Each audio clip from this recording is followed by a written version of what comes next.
threads unraveling. The Parkers' anniversary dinner at Delmonico's should have been perfect. The champagne was chilled, the lighting intimate, and Vincent had ordered Naomi's favorite truffle risotto. Yet as she sat across from her husband of 11 years, Naomi Parker couldn't ignore the slight distance in his eyes, that faraway look that had become increasingly common over the past several months. "To us," Vincent said, raising his flute. His phone buzzed against the table. He glanced down, and Naomi noticed the slight twitch in his jaw. "Sorry, work again? On our anniversary?" Naomi kept her voice light, though the question hung between them like an unwelcome guest. "Westbrook Pharmaceuticals doesn't sleep, darling." He offered the practiced smile that had charmed investors and her family alike. "The Novarine deal has everyone working overtime." Vincent Parker, at 46, was the picture of success. Alton pepper hair, perfectly styled. His Tom Ford suit tailored to accentuate broad shoulders. The Patek Philippe watch gleaming at his wrist. Chief Financial Officer of Westbrook Pharmaceuticals. He'd climbed relentlessly since their marriage, his ambition carrying them from a modest apartment to their current brownstone in Gramercy Park. Naomi nodded, sipping her champagne while studying him over the rim of her glass. As the curator for the Metropolitan Museum's European Decorative Arts collection, she had developed a discerning eye, the ability to spot a forgery among authentics. Lately, her husband was beginning to feel like an impeccable forgery of their former life. 3 days later, Naomi was organizing their quarterly tax documents when she noticed Ida charged for $12,400 from Cartier on their joint credit card statement. Vincent hadn't mentioned any gift, and her birthday was months away. Curiosity piqued. She dug deeper into their finances, something she'd neglected as Vincent took control of their joint accounts years ago. What she found made her blood run cold. Regular cash withdrawals of $5,000 to $10,000, charges at luxury hotels downtown where Vincent had no business meetings, recurring payments to a property management company for an address in Tribeca that wasn't theirs. It could be legitimate, her friend Octavia suggested over coffee the following week. Maybe it's for a client or some corporate thing. "That's what I thought," Naomi replied, stirring her cappuccino mindlessly, till I saw his text messages. She hadn't meant to look. Vincent had left his phone on the bathroom counter while showering, and when it lit up with a message, Naomi's eyes fell upon the preview automatically. "Miss you already? Last night was incredible. Can't wait until Paris next month." There was no business trip to Paris on Vincent's calendar. The evidence mounted gradually. Receipts for women's perfume hidden in his briefcase. Late-night calls he took on the balcony. Voice lowered. A single long blonde hair on his suit jacket. Naomi's hair was dark and cropped short. On a Tuesday afternoon, Naomi left the museum early, planning to surprise Vincent with tickets to a jazz performance he'd mentioned wanting to see. Walking past Bergdorf Goodman, she stopped cold. Through the window, she saw her husband selecting a diamond bracelet, while a tall blonde woman with model-esque features leaned against him, her red-nailed fingers possessively resting on his arm. Naomi ducked into a nearby doorway, heart pounding. The woman laughed at something Vincent said, then kissed him without reservation, in broad daylight. 4 blocks from Naomi's workplace, that night, she maintained perfect composure through dinner, asking about his day with practiced interest. Vincent mentioned a productive lunch meeting with the marketing team. Another lie, delivered without hesitation as he slept beside her. Naomi stared at the ceiling, ice crystallizing around her heart. This wasn't just an affair, this was systematic deception. The financial discrepancies suggested something deeper, more calculated than mere infidelity. "You've built our life on lies," she whispered to his sleeping form. "Let's see how well it stands when I pull a single thread." Naomi Parker would not scream or cry or beg. She would not confront him prematurely or accept hollow apologies. Curators were patient people. After all, they dealt in centuries, not moments. In revenge, like the finest art, required precision, timing, and an expert's touch. The paper trail. Dexter Wong's office at Westbrook Pharmaceuticals occupied a small corner on the 19th floor, unassuming, overlooked but strategically positioned between legal and finance. As the company's compliance officer, Dexter preferred it this way.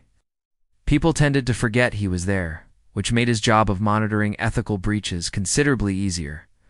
When Naomi Parker requested a lunch meeting, Dexter was intrigued. They'd met at company functions over the years, exchanging pleasantries while Vincent networked with more influential colleagues. Now she sat across from him at a quiet bistro 6 blocks from Westbrook's headquarters. Her posture impeccable, her expression unreadable. "I need your discretion, Dexter," she said after their orders were placed, "and potentially your help." Dexter adjusted his glasses. "I assumed this wasn't a social call. Concerns Vincent." She paused, selecting her words with curator's precision. "And potentially the company." Naomi outlined her discoveries, the unexplained expenditures, the secret apartment, the increasingly erratic financial movements. What she didn't mention was the blonde woman, the affair. This wasn't about heartbreak, this was about accountability. "I've known Vincent 15 years, Dexter said finally. "Worked with him for 10. He's ambitious, sometimes ruthless, but ... He trailed off, then sighed. "The Novarine acquisition has had everyone on edge. There have been irregularities in the financial reporting. Nothing I could pinpoint, but enough to make me uncomfortable." "What kind of irregularities? Projections that seemed too optimistic? Yeah. Costs that disappeared from one spreadsheet, only to reappear elsewhere, differently categorized?" Dexter's eyes met hers. "I've been building a file, quietly." "I need to see it," Naomi said. "That would be highly unethical, more unethical than whatever my husband is hiding." 3 days later, Dexter contacted her through a secure email address, using innocuous language about donating those art books. We discussed. Attached was a password-protected file containing months of financial records, corporate credit card statements, expense reports, and internal communications. Naomi transformed their guest bedroom into an investigation headquarters. She pinned financial statements to corkboards, created timelines, and cross-referenced dates of suspicious transactions with Vincent's calendar. The picture emerging was damning. Vincent had been systematically diverting company funds through inflated expense reports and fabricated vendor contracts.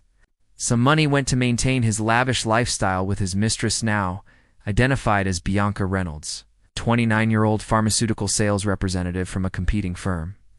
The rest appeared to be flowing into offshore accounts Naomi hired.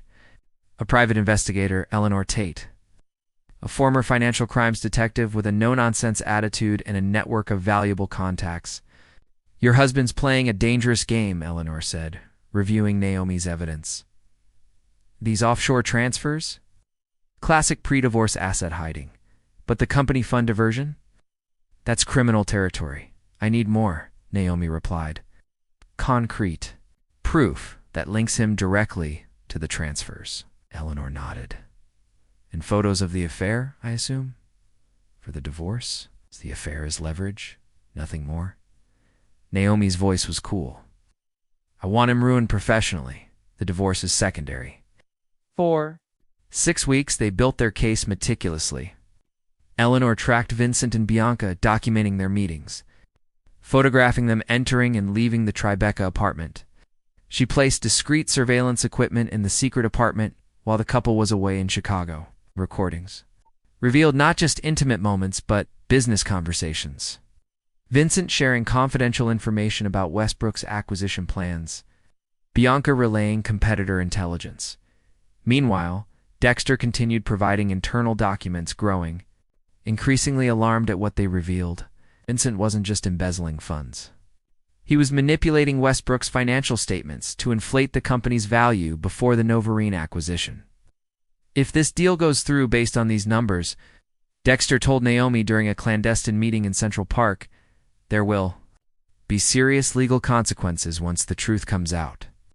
Shareholders will lose millions. People will lose jobs, including Vincent," Naomi said. "Including all of us," Dexter countered. "I'm risking everything by helping you." "You're doing the right thing," she assured him. "The ethical thing. Ethics don't pay legal bills if this backfires." One rainy Tuesday, Eleanor delivered the final piece of evidence, banking records, showing Vincent as the beneficial owner of a shell company receiving Westbrook funds for consulting services never rendered. The shell company had purchased the Tribeca apartment and was funding regular transfers to an account in Bianca's name. "It's all here," Eleanor said, placing the folder on Naomi's kitchen table, enough to destroy him professionally and financially. Naomi studied the documents, her face betraying nothing of the cold satisfaction building within her. "What about the board meeting? Can you confirm the details?" "Next Thursday at 3 p.m., the entire board will be present, along with major shareholders. They're voting on the final approval for the Novarine acquisition." Naomi closed the folder carefully. Perfect timing. That night, Vincent came home late again, dropping a kiss on her forehead before heading to shower. Naomi noticed the faint scent of unfamiliar perfume, saw the slight smudge of lipstick on his collar. Once, these discoveries would have shattered her. Now, they were simply final confirmations, the last brushstrokes on a canvas nearly complete. "Everything all right?" Vincent asked, catching her watching him as he emerged from the bathroom. Naomi smiled, a gentle curve of lips that didn't reach her eyes. "Everything's falling into place exactly as it should." Vincent nodded, oblivious to the double meaning. To the paper trail that now led directly to his downfall. To the fact that his wife had transformed from victim to architect of his destruction. Strategic Alliance's Patricia Hawthorne's corner office at Meridian. Pharmaceuticals offered a commanding view of Manhattan's skyline, fitting for the woman whose strategic vision had transformed a floundering company into Westbrook's most formidable competitor. Patricia wore her silver hair in a sleek bob that framed sharp features and calculating eyes. She'd built her reputation on three principles: ruthless efficiency, impeccable timing, and never missing an opportunity. To gain competitive advantage, when her assistant announced Naomi Parker's arrival, Patricia's eyebrows raised slightly.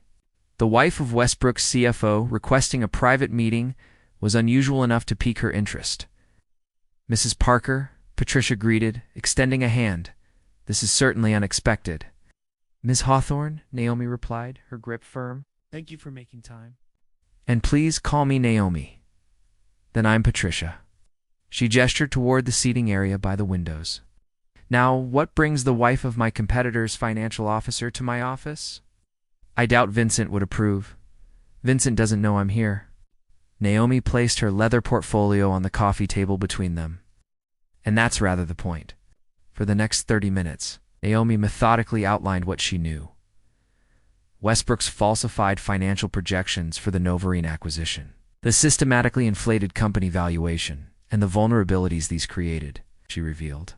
Only enough to establish credibility without showing her full hand. Patricia listened without interruption, her expression neutral, save for a slight narrowing of eyes when Naomi mentioned specific figures that matched Meridian's internal intelligence. "Fascinating information," Patricia said finally. "Though I'm still unclear on your motivation for sharing it. Let's call it alignment of interests," Naomi replied. "Westbrook's board meeting next Thursday will determine whether the Novarine acquisition proceeds. I have reason to believe it shouldn't, for the good of the industry and the shareholders, and for the good of Vincent Parker. My husband's interests are no longer my concern." Something shifted in Patricia's assessment. New respect, perhaps recognition of a kindred strategic mind. "What exactly are you proposing?" "I need Meridian to submit a competing bid for Novarine 1 that exposes the flaws in Westbrook's valuation. The timing is critical." Patricia leaned back, studying Naomi. "That's a substantial request requiring significant corporate resources. What does Meridian gain beyond disrupting a competitor's acquisition?" "Access to Novarine's breakthrough diabetes treatment patents. According to my sources, they align perfectly with Meridian's development pipeline." Patricia's eyes widened, fractionally confirmation that Naomi's intelligence was accurate. "And what do you get from this arrangement, Naomi?" "Justice," she said simply. "And perhaps a future consulting opportunity, once my personal situation resolves itself." By the time Naomi left Meridian's offices, she had secured not just Patricia's commitment, but an unexpected ally. The competing bid would be announced 48 hours before Westbrook's board meeting precisely, when it would create maximum disruption without giving Vincent time to formulate an adequate response. Throughout this period, Naomi maintained her role as Vincent's supportive wife with Oscar-worthy precision. She attended company functions on his arm, asked interested questions about the acquisition's progress, and never once revealed that each night, after he fell asleep, she spent hours refining her strategy. At the Westbrook Pharmaceuticals annual charity gala, Naomi circulated among board members and executives, her aubergine gown drawing appreciative glances. She hadn't selected it for vanity, but for purpose. The color conveyed power while remaining understated. The cut sophisticated enough to command respect. "You've outdone yourself tonight," murmured Jackson Hargrove, Westbrook's aging CEO, as she refreshed his drink. "Vincent's a lucky man." "Kind of you to say," Naomi replied, noting how Jackson's eyes lingered on her face, searching for signs of knowledge about Vincent's indiscretions. The executive circle protected their own effect she was counting on. "I understand the Novarine acquisition is proceeding well," she continued. "Vincent seems confident, as he should be. His financial work on this deal has been ... creative." Jackson's smile didn't reach his eyes. "Between us, there have been some concerns raised, but Vincent assured us everything's above board." "I'm sure it is," Naomi said smoothly. "Though I did overhear something interesting about Meridian at the museum fundraiser last week. Apparently they're making moves in the diabetes treatment space." Jackson's expression sharpened. "From whom?" "Did you hear this? Josephine Weiss, she sits on Meridian's foundation board. Mentioned it casually, probably didn't realize the significance." Naomi shrugged delicately. "I'm sure it's nothing to worry about."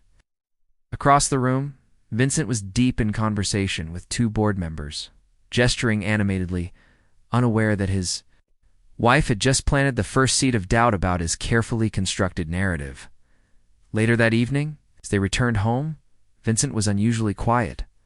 "Something wrong?" Naomi asked, removing her earrings before the bedroom mirror. Hargrove mentioned Meridian might be exploring diabetes treatments. Where would he get that idea? Naomi feigned realization. "Might have mentioned something I heard at a museum." "Event? Was that confidential?" "I had no idea." Vincent frowned slightly. "No, it's fine. Just unexpected timing." He loosened his tie with uncharacteristic force. "Things are delicate right now with Novarine." "I'm sorry if I complicated matters," she said, the perfect picture of wifely concern. Her, the tension in his shoulders suggesting otherwise. "It's just additional pressure I don't need. This deal has to go through, Naomi. Everything depends on it." She stepped behind him, placed her hands on his shoulders. "You always find a way, Vincent. It's what makes you ... you." He covered her hand with his, squeezing briefly before checking his phone. Another message from Bianca, Naomi presumed, watching. His expression softened momentarily before he excused himself to respond to a work email. Alone in their bedroom, Naomi opened her laptop, sending a brief, encrypted message to Patricia Hawthorne. "Seeds planted. Proceed as discussed." 3 days before the board meeting, Meridian Pharmaceuticals announced their competing bid for Novarine 15% higher than Westbrook's offer. With terms structured to highlight the discrepancies in Westbrook's valuation models, Westbrook's stock dropped 11 points by closing bell. Vincent didn't come home that night, calling to explain he was working late to address the crisis. Naomi knew he was actually at the Tribeca apartment with Bianca, seeking comfort while his professional world began unraveling exactly as she had orchestrated. The final pieces were falling into place. All that remained was the board meeting her stage for the final act. The boardroom revelation, the Westbrook Pharmaceuticals. Boardroom occupied the entire top floor of their Madison Avenue headquarters, 20 stories above the city. Glass walls offering panoramic views of Manhattan. To Naomi, entering this sanctum felt like walking into a temple of corporate power, all polished mahogany and subdued. Lighting designed to convey stability and tradition. She'd never attended a board meeting before. Spouses weren't welcome in these hallowed chambers where billion-dollar decisions were made. But today was different. Today, she had engineered her invitation through a series of carefully orchestrated moves. "Mrs. Parker, this is highly irregular," said Westbrook's corporate secretary Marcus Jennings, intercepting her at the elevator bank. His eyes darted nervously between her and the boardroom doors. "The meeting is about to begin, and you're not authorized actually." "I am," Naomi replied, handing him an official-looking document. As a material witness regarding the Novarine acquisition financials, Chairwoman Thornton approved it this morning. A document crafted with Eleanor Tate's help and bearing the forged signature of board chairwoman Elizabeth Thornton left Marcus flustered enough to step aside.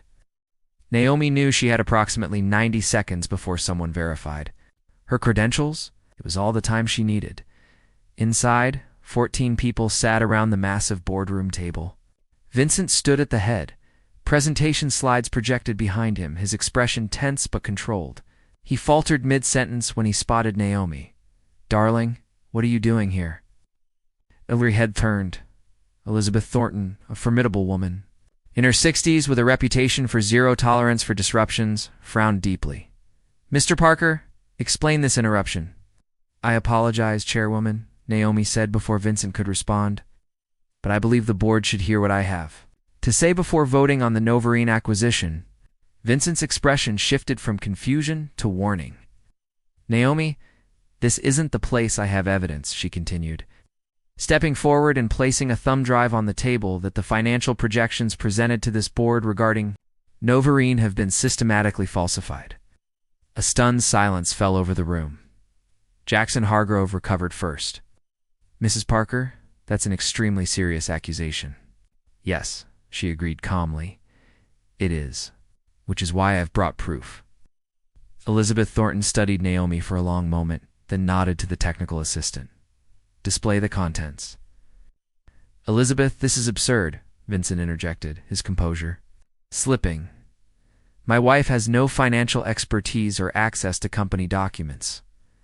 "Whatever she thinks she has is extensive and damning," Naomi finished.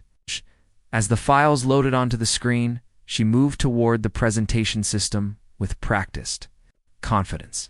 "For the past 7 months, CFO Parker has been manipulating Westbrook's financial statements to inflate the company's valuation. In preparation for the Novarine acquisition, she clicked through the documents, methodically balance sheets with discrepancies highlighted, falsified projection models, and evidence of the shell company receiving diverted funds. This shell corporation, Parkwell Consulting, has received over $4 million for services never rendered." Naomi pulled up the ownership documents. It's registered to Vincent Parker. Vincent's face had drained of color. "These documents are fabricated." "I don't know what game you're playing, Naomi, but the game you've been playing involves embezzlement and securities fraud," she interrupted. "It doesn't end there." The next slides revealed communications between Vincent and Bianca Reynolds, not their personal messages, but their professional ones, showing clear evidence that Vincent had been sharing confidential Westbrook information with a competitor's representative. Board member Thomas Reed leaned forward. "Is that Bianca Reynolds from Meridian, the same company that just outbid us for?" "Novarine, the very same," Naomi confirmed. "She and my husband have been involved personally for 14 months and professionally for at least 9. During that time, she's had access to Westbrook's acquisition strategy, pricing models, and patent applications." The room erupted in overlapping voices. Elizabeth Thornton silenced them with a sharp gesture. "Mr. Parker, your response to these allegations?" Vincent had recovered enough to attempt damage control. "This is clearly a personal vendetta. My wife recently discovered my ... indiscretion and is retaliating by fabricating corporate misconduct." "The affair is immaterial," Naomi said coolly. "Though convenient for establishing motive, what matters are the financial improprieties that put this company at risk." She turned to face the board directly. "I've already provided copies of these documents to the Securities and Exchange Commission. Their enforcement division has opened an investigation. This wasn't strictly true. Shade prepared the SEC documentation but hadn't yet submitted it, a detail only she and Eleanor knew. The bluff had its intended effect. Panic flashed across Vincent's face, visible to everyone present. "This is preposterous," he sputtered. "I've dedicated my career to Westbrook. I would never." Actually interrupted Dexter Wong from the doorway. File folders clutched to his chest. "She's telling the truth." All eyes swiveled to the compliance officer, who seldom spoke at board meetings and never without invitation. I've been tracking these irregularities for months, Dexter continued, approaching the table. My initial concerns were dismissed by Mr. Parker as accounting adjustments necessary for the acquisition, but the pattern became impossible to ignore.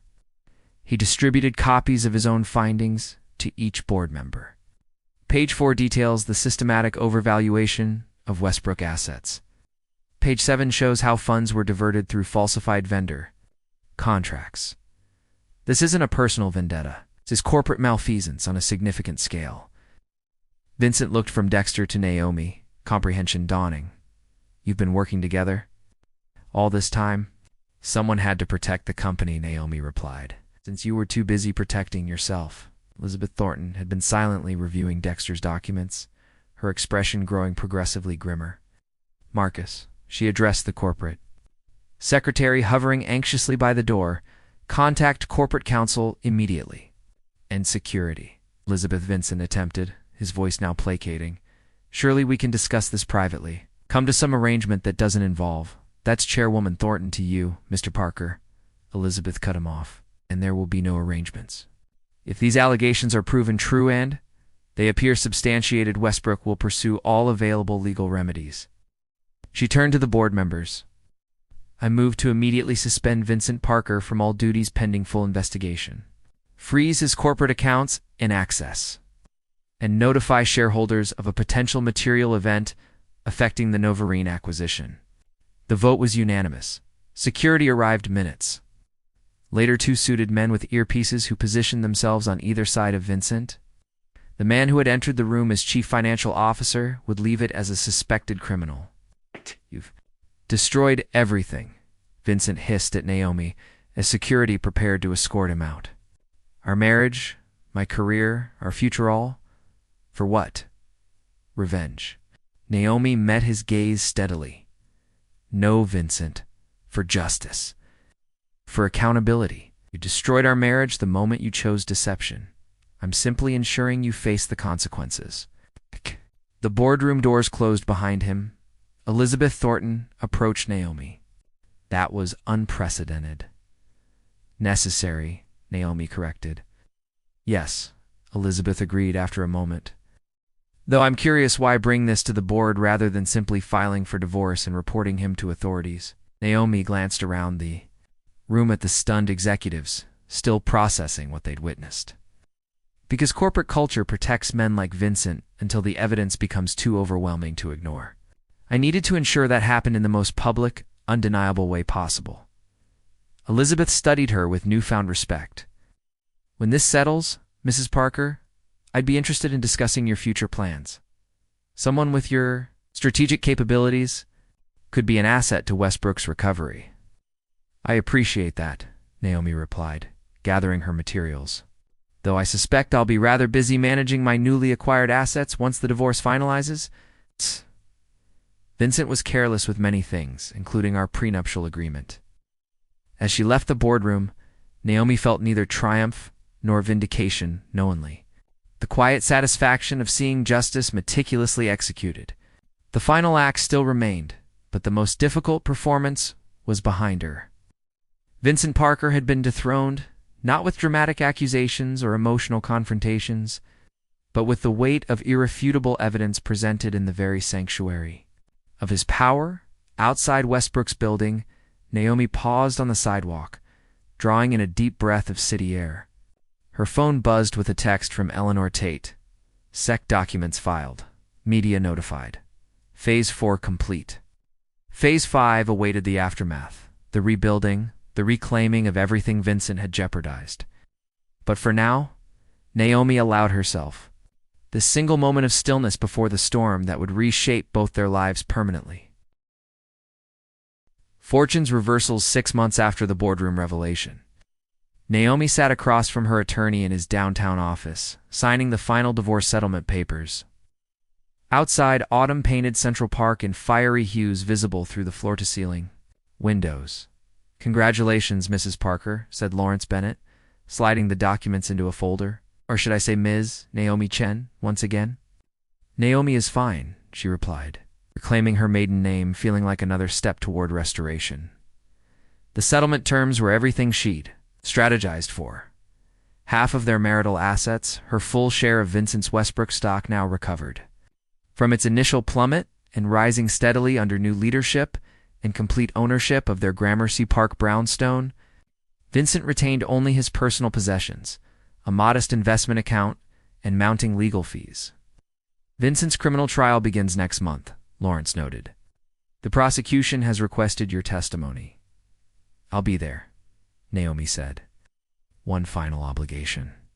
Later that afternoon, Naomi entered a sleek building in Tribeca, not Vincent's former love nest, which had been sold to cover his legal expenses, but the headquarters of Phoenix Consultancy, newly established firm specializing in corporate governance and ethics compliance.